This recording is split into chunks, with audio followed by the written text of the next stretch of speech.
I believe I know everybody on the call, but if not, I'm Joe Bauman. I'm the president of the Chamber.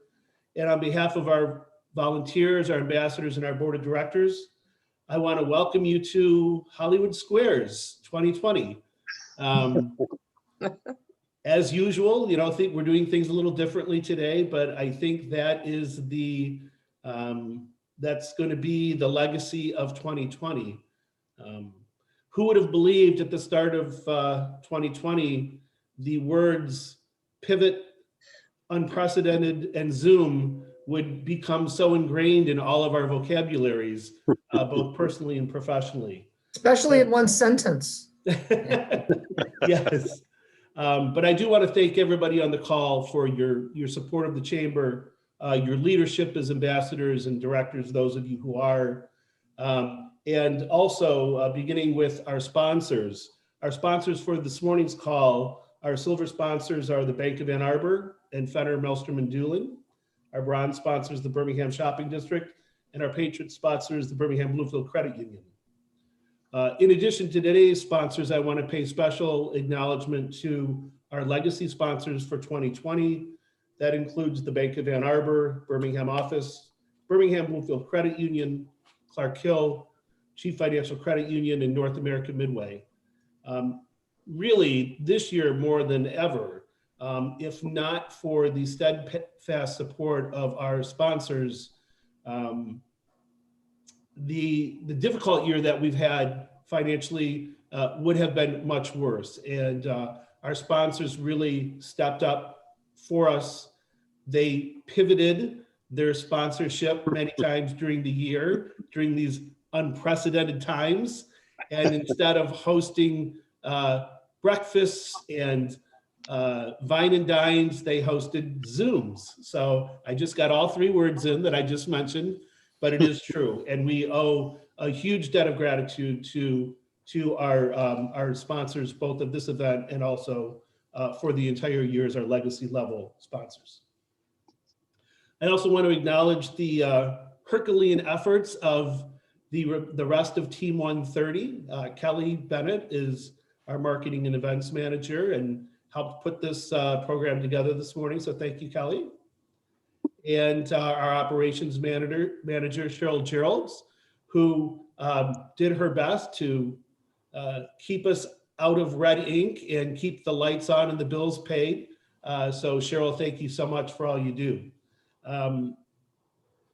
For those of you who don't know, because when you're not having in-person events, sometimes things get lost, but we did say goodbye to our membership manager in September.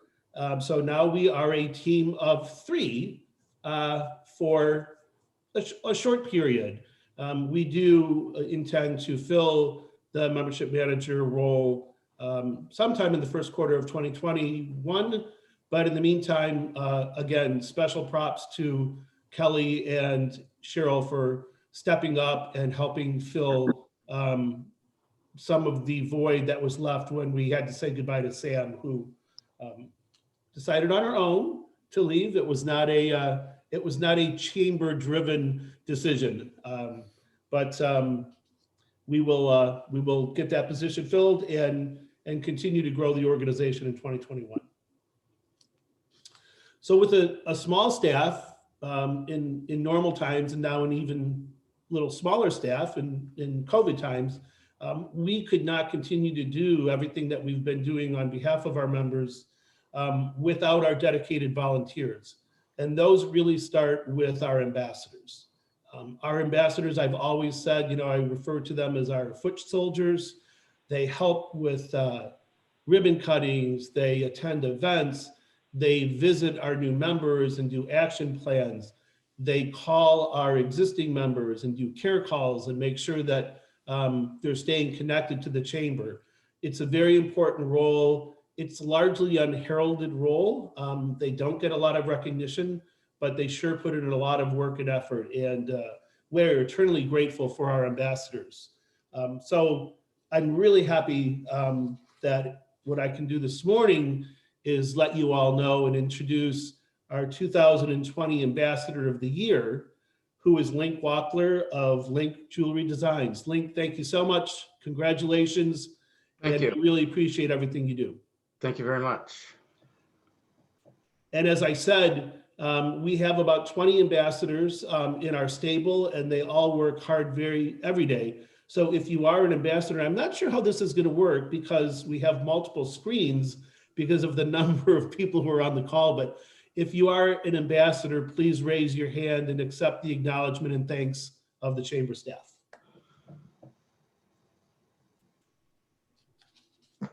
Thank you.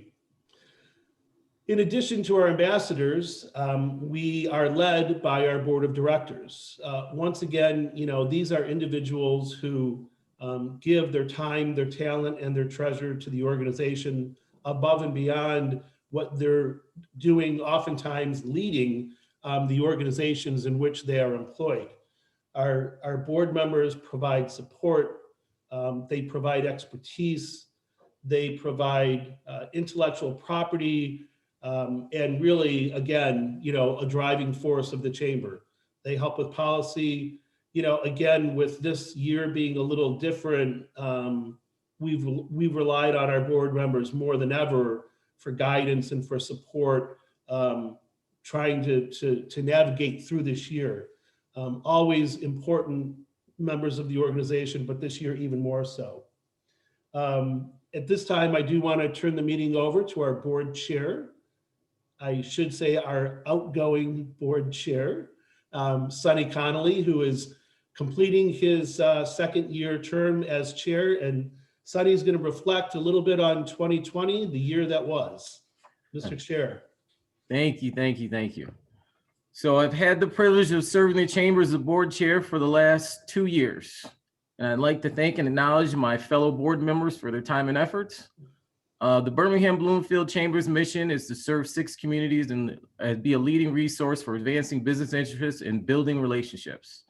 This year's annual meeting, like all other previous annual meetings, is scheduled to be a breakfast event in one of our outstanding chamber member venues. But the COVID-19 pandemic changed all that, just as it did our lives. There's no benefit in sugarcoating how our communities, our small businesses, and our chamber was impacted by the virus and resulting in shutdowns, restrictions, and what was less than affectionately known as the new norm. Our businesses, and especially our soft goods retailers, personal services, restaurants, were all forced to close their doors, and even now had the ability to operate severely restricted by ongoing health concerns, state and county mandates. As we go full bore into the holiday season, our favorite shops and restaurants need us now more than ever to make the extra effort to visit their establishments, and their businesses' lives literally depend upon it.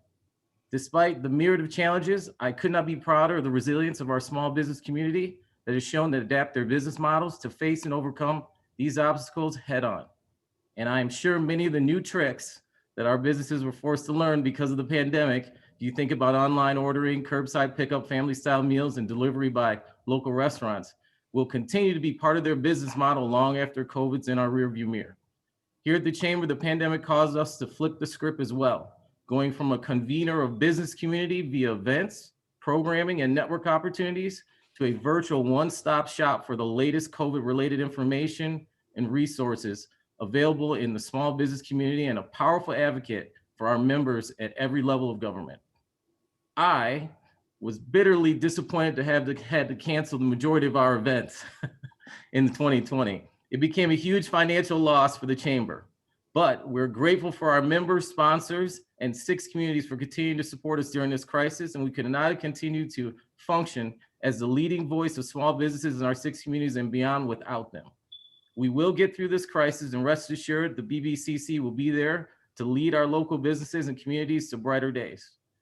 As the new year approaches, we have the opportunity to elect new directors. At this time, I'd like to extend a warm welcome and thank you to our new board members. Tom DeLuzin, President and CEO of Chief Financial Credit Union, and Lisa Brown, Director of Radiology Product Line, Henry Ford West Bloomfield Hospital. All right. And lastly, We also want to acknowledge and thank our directors whose terms have expired and will leave the board, but certainly not the chamber. Don Lee, Managing Partner, OptiGear 100. Gail Elliott Petricolo, Giangia LLC, and Jenny Meyer, CEO of Michigan Bank. Please join me in thanking them for their dedicated service to the chamber and our 6 member communities. And now, finally, we want to introduce Sir Vincent Gotko, partner of Fenner, Maelstrom, and Dooling CPAs, who will be taking the board chair effective January 1st. Sir Vincent. Thanks, Sonny. I appreciate the gratuitous introduction. Very well done, just as I told you how to do it. All right, so I'd just like to first of all, thanks Sonny for his service as board chair.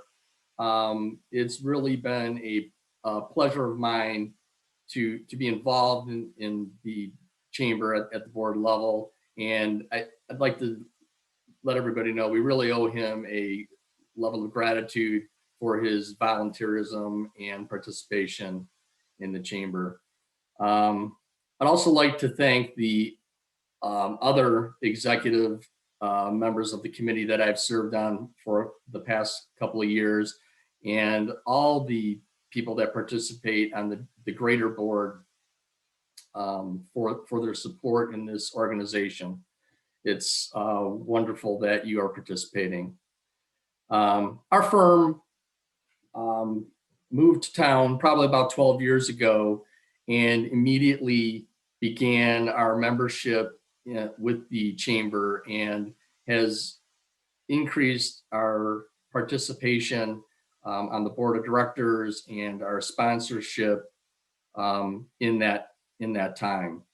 And that relationship not only includes the payment of our membership dues, but also, as I mentioned, included involvement on the board of directors and level of sponsorship, or as Joe would like to say, we're sharing our time, talent, and treasure.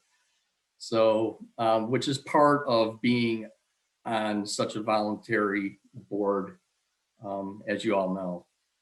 So our desire to join the chamber and our involvement in the chamber was centered on a desire to be involved in the greater business community in which we reside as residents.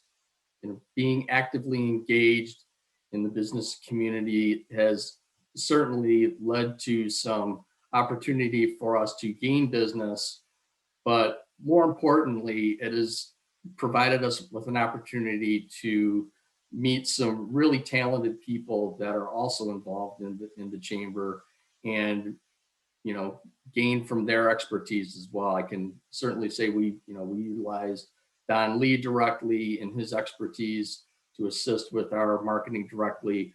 We've developed a good relationship with Clark Hill. Many of our staff members are interacting. Certainly Bank of Ann Arbor, we have a great relationship with Bank of Ann Arbor. I hope Steve Guy can attest to that.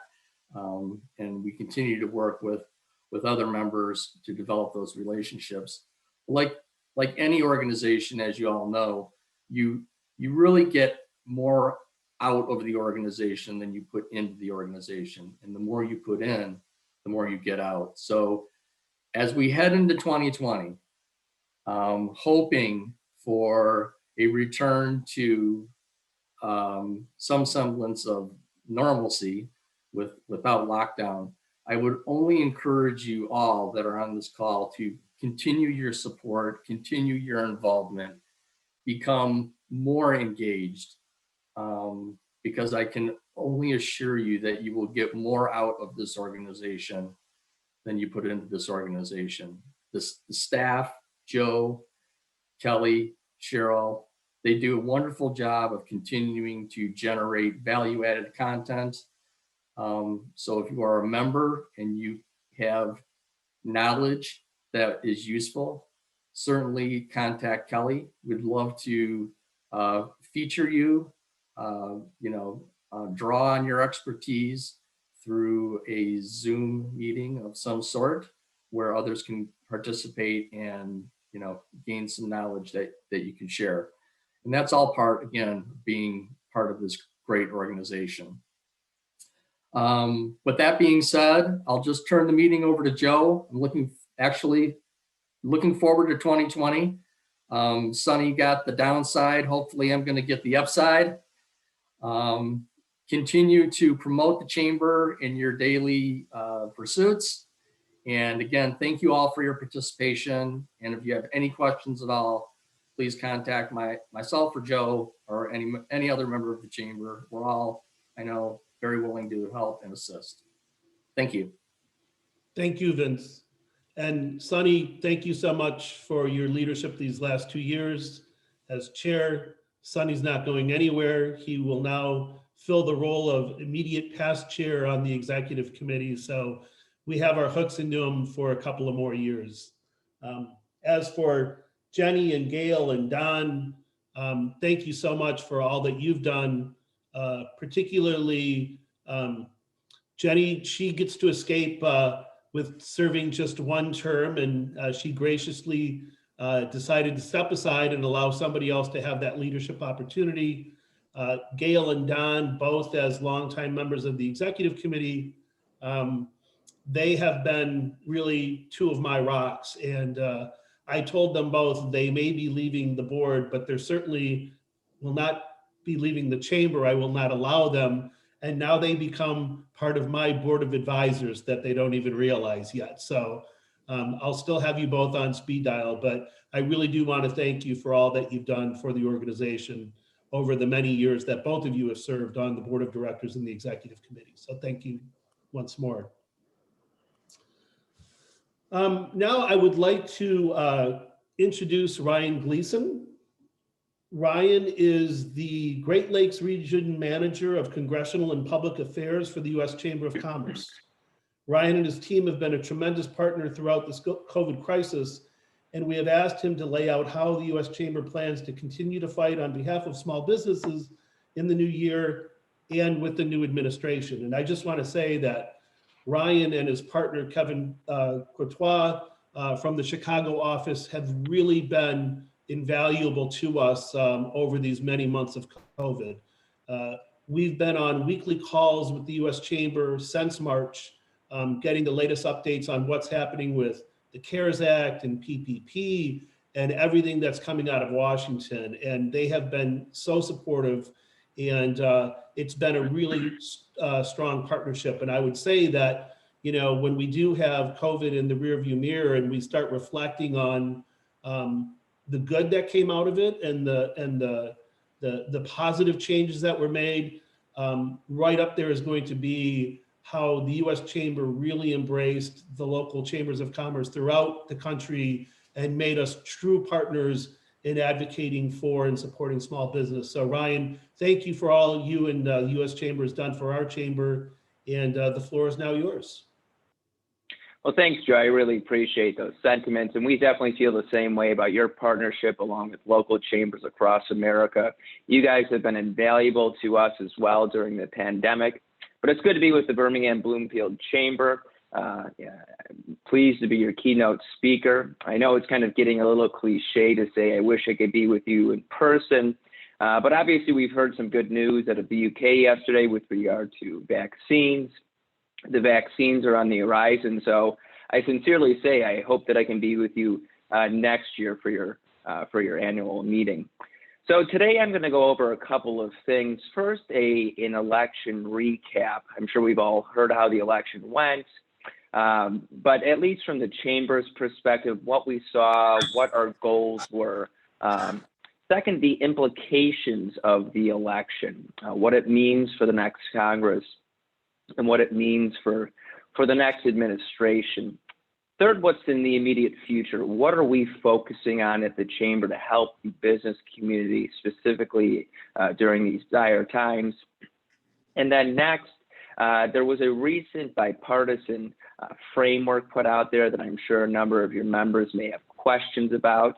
And then after that, I'll take as many questions until as you want. And so with that, I'm going to share a quick PowerPoint, and then I'm going to come back talking about what's in the immediate future, talking about that bipartisan framework, and then we'll kick it off to questions. And if at any point you can't quite hear me, feel free to shout or holler, and we should be able to get this going. All right.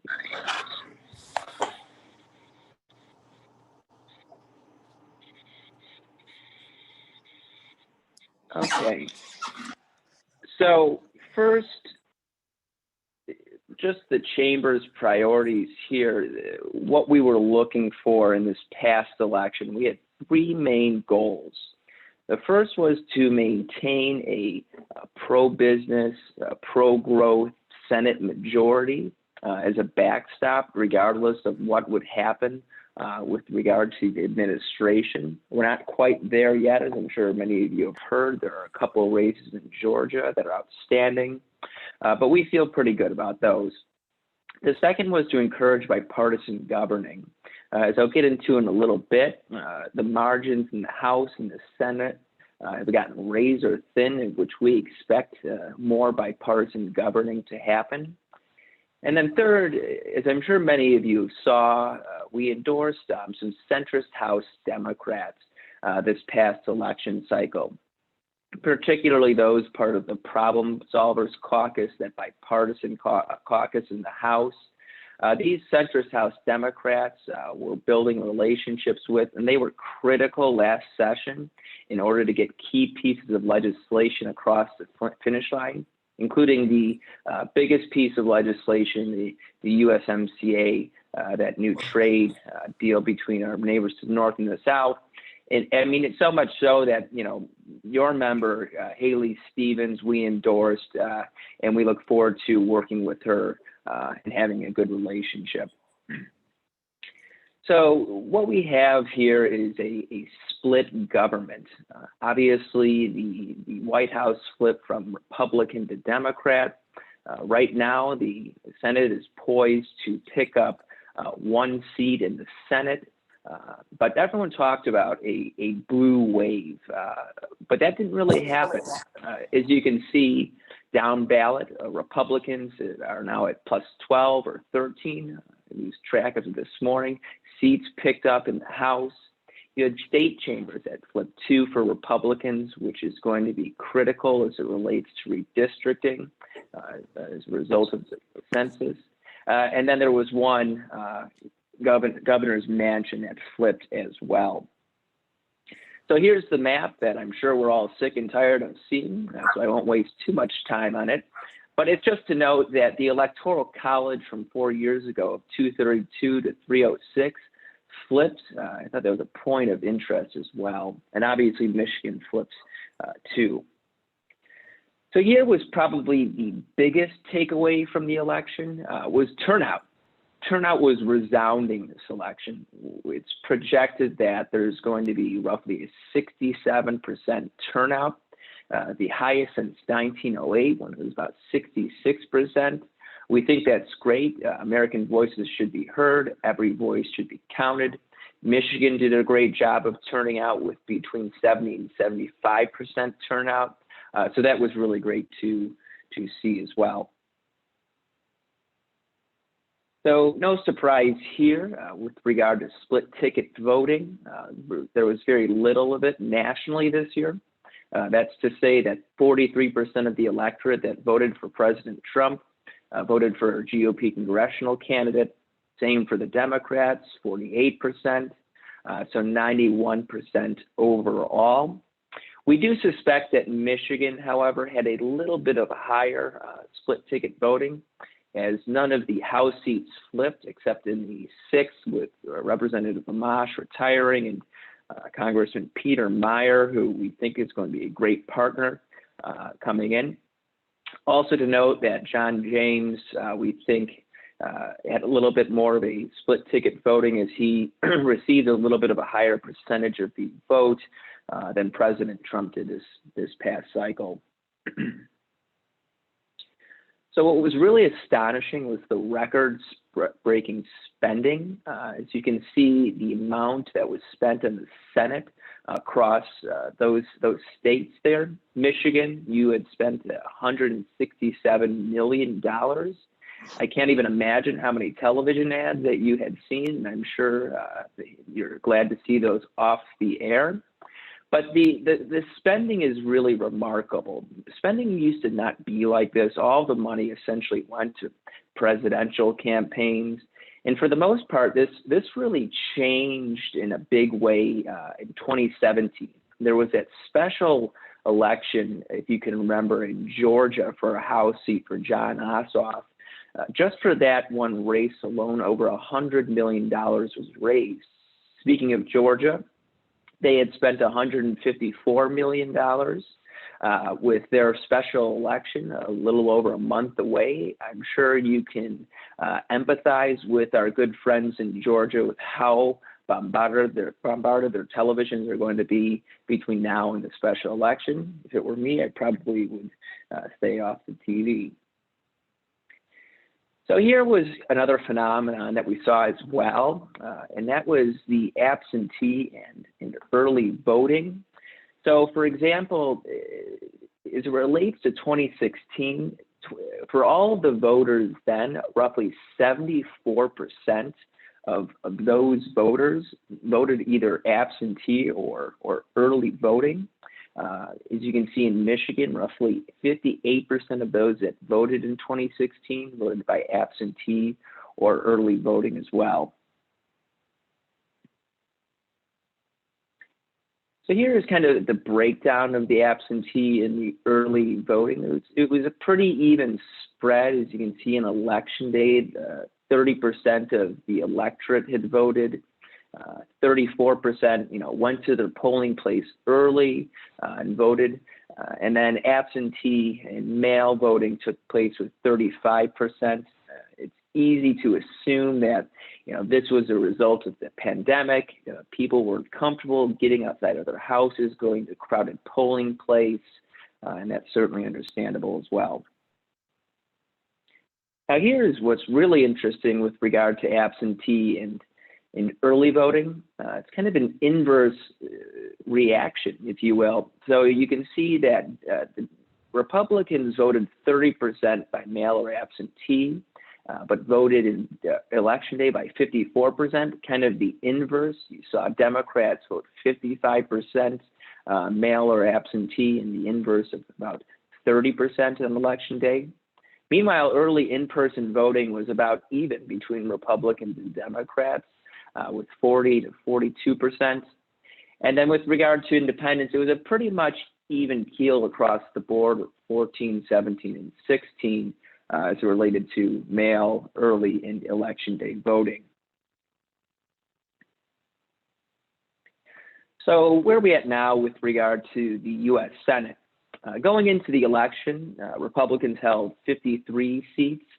Democrats held 47, 45 plus 2 independents that caucus with Democrats. Republican incumbents lost in Arizona, Martha McSally and Cory Gardner in Colorado. And then Democrats had Doug Jones, who lost in Alabama. So where it sits right now, Republicans have 50 seats, Democrats have 48. As I mentioned, the two special runoffs in Georgia, which I'll get into a little bit later, with Senator David Perdue and Kelly Loeffler, both incumbents. We feel pretty good. Polling looks good. I know that's kind of a strange thing to say as a result of the polling. I mean, for example, if you look at Susan Collins at the top right there, the incumbent senator from Maine, our good friend, every single public polling this calendar year had her losing. Well, she won by 10. So it's up to you how much you'd like to trust the polling.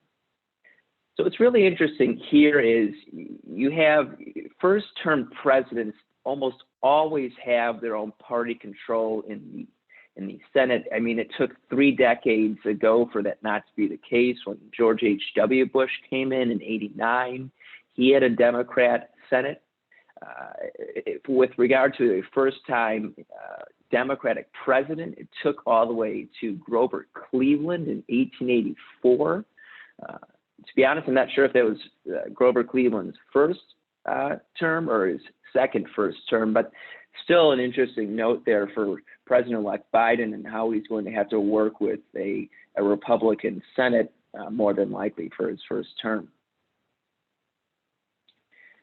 So bringing it back to the Georgia special election race, that is a runoff on January 5th. You can see the various dates there. The registration deadline is next week, but there's 33 days left until that election.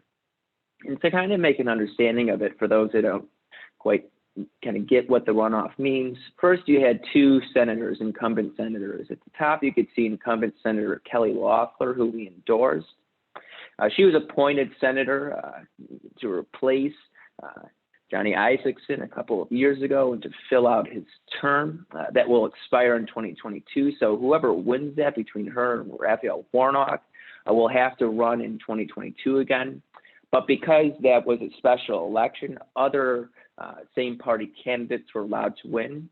But in order to win straight out in Georgia, you need a 50% or higher to win. And incumbent Senator David Perdue was close to that 50%. We were hoping we could get him across the finish line. But unfortunately, there was a libertarian candidate and some other candidates perhaps prohibited him. So the way that it looks is if the Republicans win at least one of those seats, the breakdown of the Senate will be 51 to 49 Republican Democrat seats. If the Republicans both, it'll be 52 to 48. However, if the Republicans lose both, it'll be a 50-50 tie. And so in that case, if there's a 50-50 vote in the Senate, you'll have Vice President-elect Kamala Harris making a tie-breaking vote, and obviously she will break for Democrats. And as I kind of touted, the fundraising battle there is pretty out of control with how much money is getting in there and the amount of facilitations going on between both the NRSC, the Loeffler, and the Perdue campaign, and same for the Democrats. And what we have seen is really the Perdue campaign and the Loeffler campaign kind of run as a team, run as a ticket. The running is Vote for Us, Save America. We just put in $2 million worth of ads for both of those races. And as I said before, we feel pretty good. So as it relates to the House of Representatives, going into the election, Republicans had 197 seats. Democrats had 232 seats. As it stands right now, Republicans have 208 seats and Democrats have 222. There's still 5 uncalled races plus a runoff in Louisiana. Republicans are leading in all 5 of those states, and should they win all 5 plus the runoff, it'll be a 213 Republican, 222 Democrats. So that means Republicans will have gone from a 35-seat deficit to a 9-seat deficit, which is really great for the country. I mean, this is where these tightening chambers in the House and in the Senate, they're really going to have to govern from the middle, which is good for the business community and getting things done without any sort of extreme policies coming through. You know, we at the Chamber are reviewing bills from last session where we didn't really think had a chance of getting across the finish line just because of the wide gap in the House. And so that's good to see moving forward. And then just really quickly right here, the 2020 census projections that you all took part in affect the Electoral College in 2024 and will affect the congressional makeup for each delegation in 2022. As you can see, your state of Michigan is more than likely going to lose a state. I'm coming to you from Chicago, Illinois. We're more than likely going to lose a state. In fact, the entire region, the Great Lakes region that I represent, are going to lose a number of seats because people are moving to Florida, moving to Southwest, Northwest, and this is really going to affect redistricting as it relates to the 2022 election.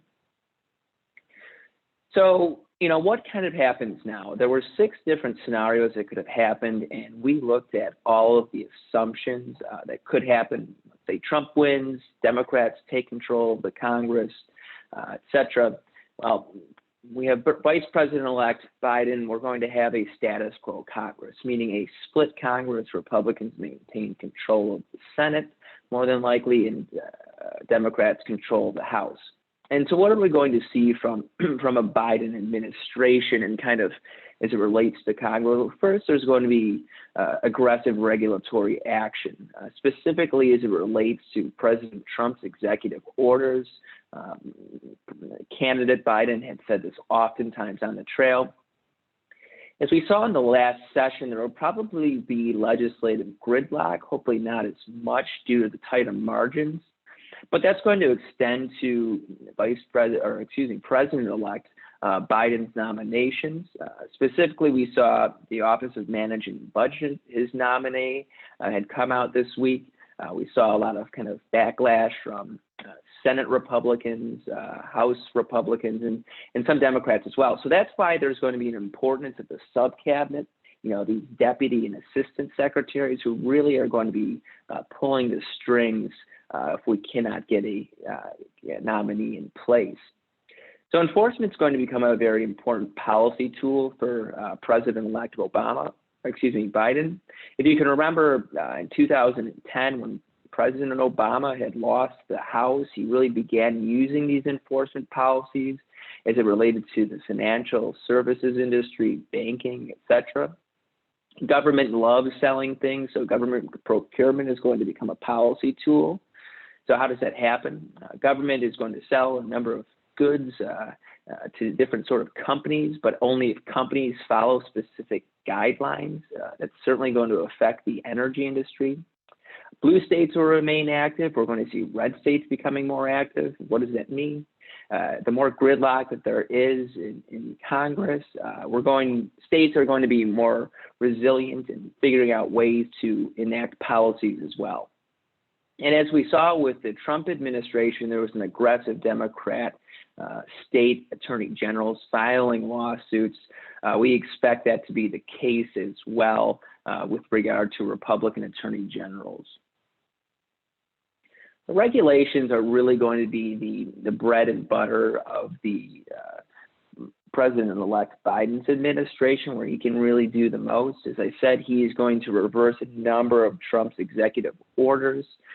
President Obama liked to joke, I have a pen, I have a phone. Well, then President Trump came back and said, I have a pen, I have a phone, and got rid of a lot of his regulations. And then, sure enough, I'm sure President-elect Biden will say, I have a pen and I have a phone, and we'll reenact a number of those regulatory issues. But right now, there's currently 82 pending non-final actions with regard to regulatory actions. Should those not get across the finish line by January 20th, it's fair to assume that a number of them will not go through. There's going to be utilization pending under regulatory litigation to alter positions, specifically as it relates to energy. President-elect or candidate Biden took a lot of energy positions or paperwork during the campaign. And President-elect Biden is, quite frankly, going to issue a number of new executive orders. We've gone through his litany of 100-day promises that we have available on our chamber website. He has 13 climate and clean energy executive orders. Immigration is going to be a big deal, 15 of those, supply chain and Buy American. So then kind of with that, I would like to kind of touch on where we're at now and what we're looking for the business community. We were happy to see that President-elect Biden, when he won and was announced the victor, he reached out to congressional Democrats saying he wants to get a Phase 4 bill done. Senator McConnell said it's imperative that we get it done before the end of the year. After the election, Senator McConnell and Speaker Pelosi were speaking. That's kind of become a little bit more sparse nowadays, unfortunately.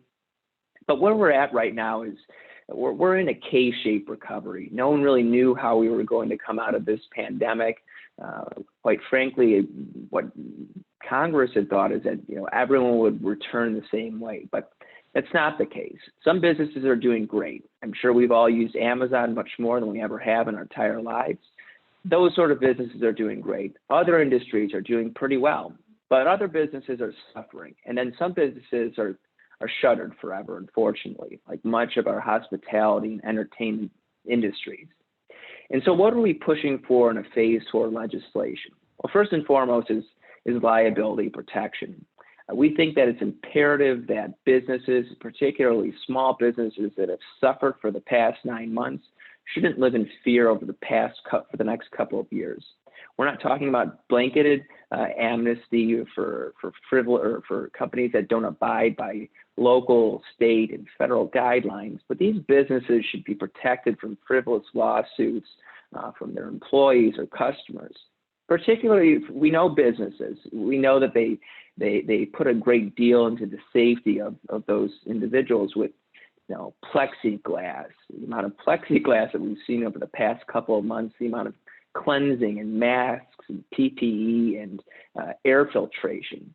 So we know that businesses have lived up to the task, and it's not to expect that they won't do so in the future. Second is we need some more relief for small businesses. Small businesses have suffered the most through this pandemic, as I hope a number of you had the opportunity to take advantage of the Paycheck Protection Program. Well, we need a second round. There's roughly $180 billion left in that program. We think that program should be reopened. We think there should be a second dip for businesses, money added to the program extended, and also what you can use the money on. I mean, right now it's used for rent and payroll, mortgage interest tied to business and utilities. Well, that should be extended for PPE. Businesses that have to spend all this additional money as well. Thirdly, we need money for state and local government.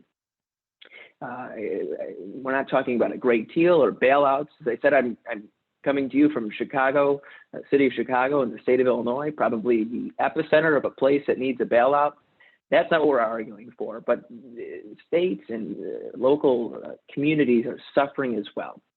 Unemployment insurance with the federal additional benefit ends at the end of the month at $600 additional benefit.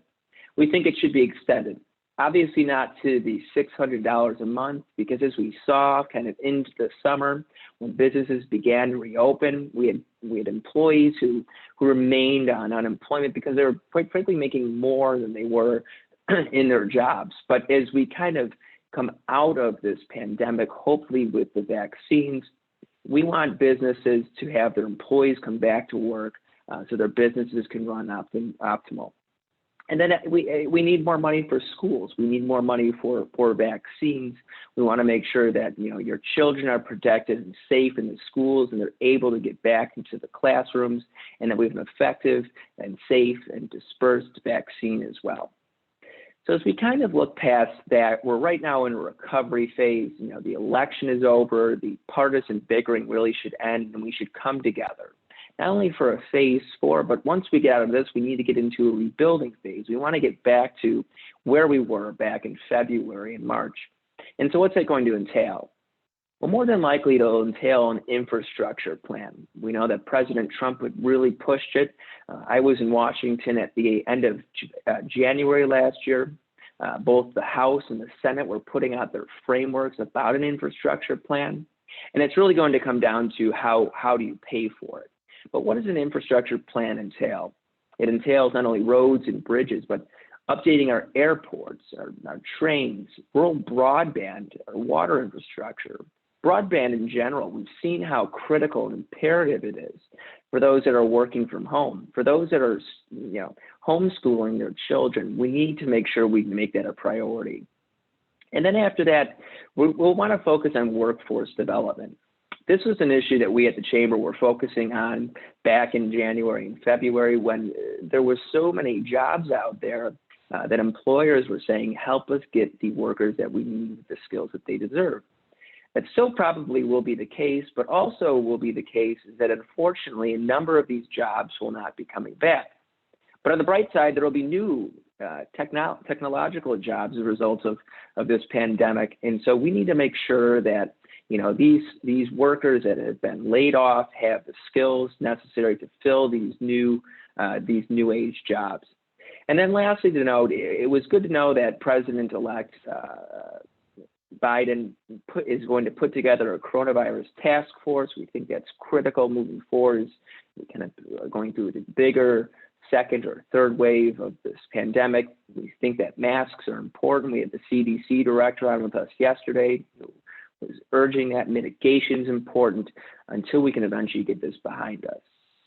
And so then lastly, as I'm sure a number of you had saw, there was this bipartisan phase 4, if you will. You remember CARES Act with the phase 3, this phase 4 framework put out by a number of bipartisan members of the House, including the Problem Solvers Caucus, and in the Senate.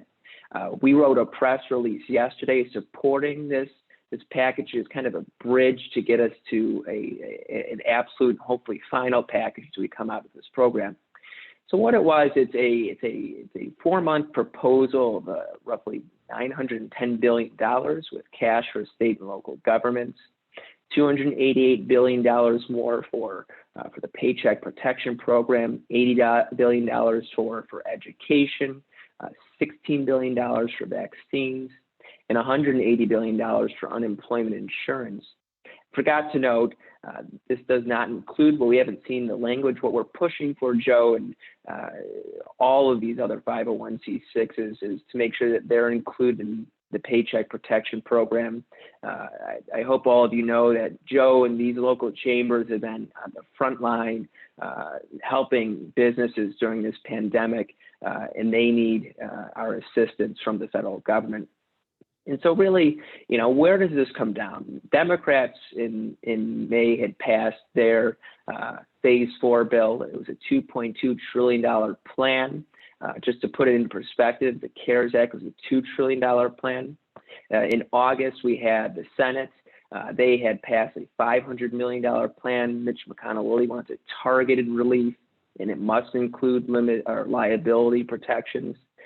Democrats had voted that down twice because you need 60 votes for an omnibus bill to pass in the Senate. So I know that was a lot of information. The government is funded until December 11th. We think it's likely that the government will continue to be funded either with an omnibus plan through the next fiscal year or a continuing resolution. Our guess, it's more than likely with a continuing resolution with the new administration. But as I said, we had the recap of the election. We have the slimmer majority in the House and in the Senate. Hopefully that can bring more bipartisan work as we move forward through this pandemic. We need to focus on phase 4, additional coronavirus spending. And lastly, we need to make sure that once we come out of this, we have a plan for infrastructure next summer and workforce available. And then with that, Joe, I'll kick it back to you and any of the questions that your members or anyone in the audience may have. Thank you, Ryan. I think what we'll do is, if you do have a question you'd like to ask Ryan, please place it in the chat room, and then we will read the questions to Ryan, as opposed to trying to acknowledge people individually, because again, with the number of people on the call, we can't see everybody at the same time. So if you have a question that you'd like to have asked, just go ahead and put it in the chat room. We do have one already, Ryan, and I'll start with this one. It says, what about the stranglehold Mitch McConnell exercises in the Senate in regard to possible success of centrist legislation? So I'm not exactly sure what piece of I know that there's been a number of pieces that had passed the Senate, or excuse me, the House, that have kind of sat in the Senate, and that's certainly correct. And I think that as a result of that, it's because Republicans had such a great majority in the Senate. But we've seen it in the reverse in the House, where a number of pieces of centrist legislation came up, but never were drawn for a vote. But because that there's a shrinking majority both in the House and the Senate, we expect that Speaker Pelosi will pull these bills. These bills that I was talking about that didn't really have enough votes for it, but because of the slim margins that will perhaps get across the finish line. And the same goes for the Senate. If Mitch McConnell maintains his Senate majority lead with just one vote, we don't really see that likely where he's going to have a stranglehold on all these votes, because for him, all it takes is losing one Republican vote. And as we saw kind of with this bipartisan piece of legislation, or at least framework that came out, a number of Republicans came out. We saw Senator Romney. Should he lose one of those votes, he really will not have a stranglehold in the Senate.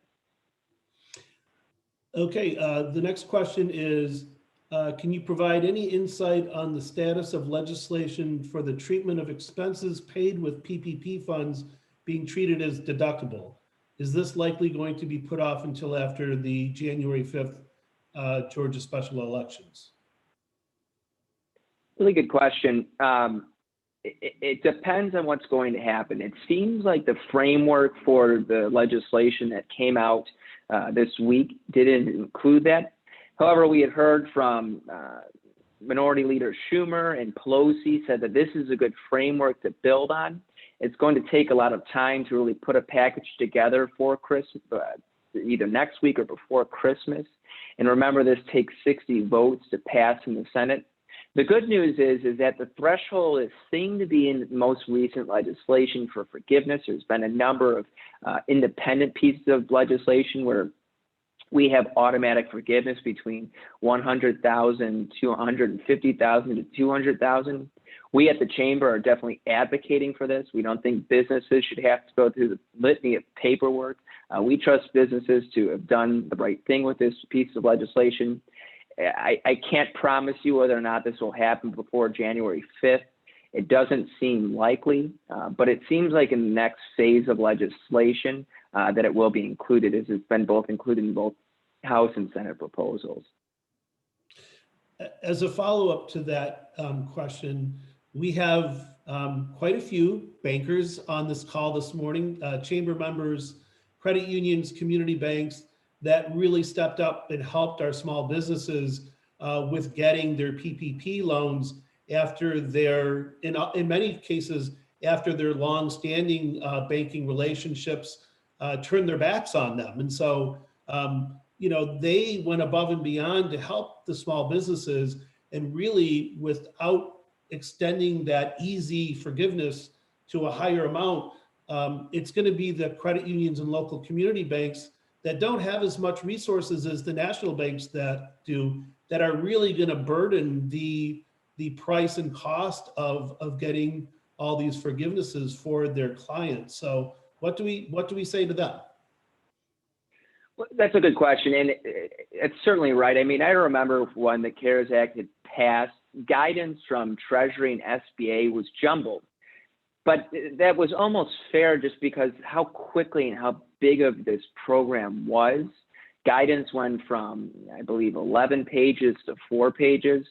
But it was certainly encouraged that, those that unfortunately had relationships with their business, local banks, some of these banks weren't accepting it just because of the burden of the loans. And so we were encouraging them to try other banks. And so, in credit unions. So those credit unions and other banks on the call, you guys were at the front lines as well, helping small businesses succeed during this time.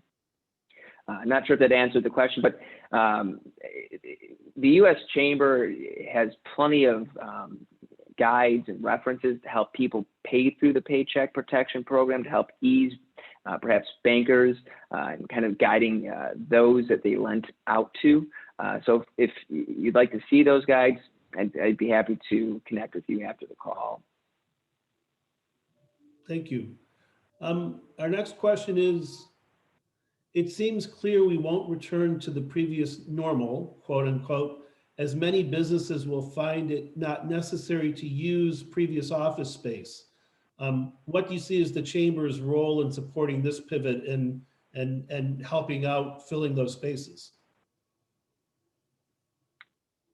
Well, we at the Chamber, at least from our perspective, is putting employees' safety first and foremost.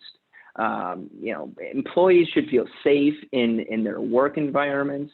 But you're right. I mean, we probably won't return back to normal as we were in February and early March. And so what does that mean for empty office spaces? we're going to see a shift in demographics. We're going to see less and less people living in urban areas and moving out to more of suburban and in rural areas, because we've seen the ability to work from home. And so we're going to see quite an adjustment. I don't know how that's going to look. I can't speak to, what the sort of new normal will be like when we get out of this pandemic will be, but I'm sure once we get to that time, that'll be on the Chamber's priority to address. All right. Our next question is, how will the overall population loss from COVID potentially impact redistricting? Will certain states or areas be more impacted than others based on the losses? That's a good question. I mean, every loss has been terrible, but as it relates, roughly 280,000 Americans have passed away as it relates to COVID. Right now in America, there's roughly 330 million people. To put it in perspective, each congressional district roughly has 700 to about 720,000 residents in it. So I don't see that really changing redistricting, but the big focus again on redistricting will be the state legislatures and how they kind of change the map. So that'll be interesting to see. The only place that I can imagine this being affected will be around New York City, where we've seen the highest death toll. And it's kind of a related question to that.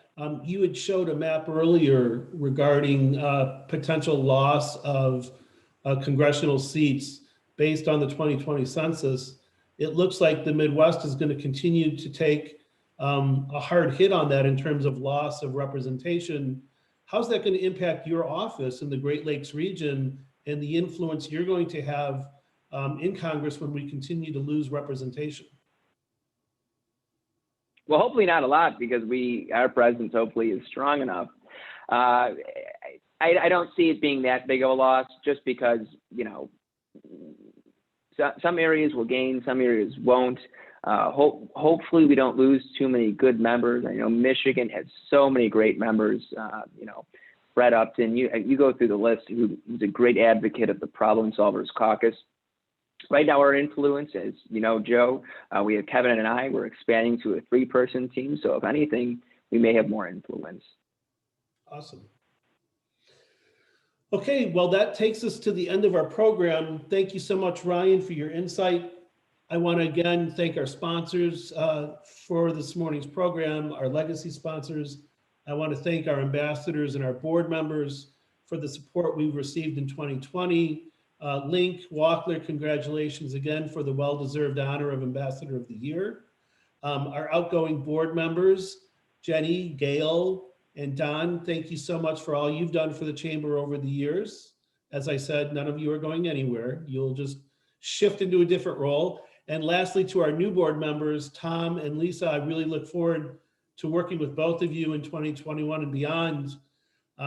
This event, I think, pretty much closes our chapter on 2020. We will spend the remainder of 2020 really focused on 2021 and doing everything we need to do to make sure that we remain strong advocates for our small business members, not only locally, but statewide. And then again, with the support of Ryan and Kevin and the Great Lakes Office of the U.S. Chamber nationally. So with that, I wish you all a great day. Mask up, stay safe, shop local, and we will see you all in 2021. Thank you all again so much for attending. Thanks very much. Have a great day, you guys.